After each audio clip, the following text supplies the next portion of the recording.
ನನ್ನ ಯೂಟ್ಯೂಬ್ ಚಾನಲ್ನ ವೀಕ್ಷಕರಿಗೆ ಹೃತ್ಪೂರ್ವಕವಾದ ಧನ್ಯವಾದಗಳು. ನಾನು ಶ್ರೀ ಕ್ಷೇತ್ರ ಧರ್ಮಸ್ಥಳದ ಅನ್ನಪ್ರಸಾದದ ದೇಗುಲದ ವಿಡಿಯೋವನ್ನು ನಿಮಗೆ ತೋರಿಸ್ತಾ ಇದ್ದೀನಿ. ಈ ಪ್ರಸಾದದ ದೇಗುಲದಲ್ಲಿ ಸರದಿ ಸಾಲಿನಲ್ಲಿ ನಿಂತು ನಾವು ಪ್ರಸಾದವನ್ನು ಸ್ವೀಕರಿಸೋಕ್ಕೆ ಹೊರಟಿದ್ದೀನಿ. ನಾನು ಇಲ್ಲಿ ಈ ಪ್ರಸಾದದ ದೇಗುಲದಲ್ಲಿ 2 ಭಾಗಗಳನ್ನು ಮಾಡಿದ್ದಾರೆ.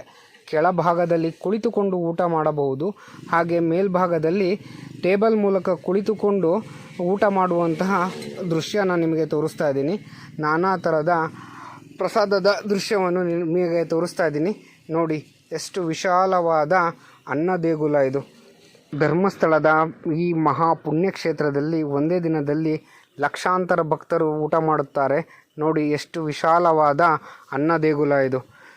ಸರದಿ ಸಾಲಿನಲ್ಲಿ ನಿಂತು ನಾವು ಅನ್ನಪ್ರಸಾದವನ್ನು ಸ್ವೀಕರಿಸೋಕ್ಕೆ ಕೂತಿದ್ದೀವಿ. ವೀಕ್ಷಕರೇ, ಮಧ್ಯಾಹ್ನದ ಸಮಯದಲ್ಲಿ ಮತ್ತು ರಾತ್ರಿಯ ಸಮಯದಲ್ಲಿ ಸದಾ ಅನ್ನಪ್ರಸಾದ ಇಲ್ಲಿ ಜರುಗುತ್ತಿರುತ್ತದೆ. ವೀಕ್ಷಕರೇ, ಈ ಶುಭ ಸಂದರ್ಭದಲ್ಲಿ ನನಗೆ ಒಂದು ಹಾಡು ನೆನಪಿಗೆ ಬರ್ತಾ ಇದೆ. ಅನ್ನದಾನವ ಮರೆಯದಿರು, ನಾನು ನನ್ನದು ಎನ್ನದಿರು ಅಂತ.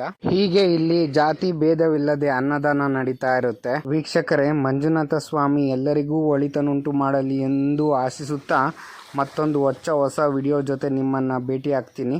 ನಮಸ್ಕಾರಗಳು.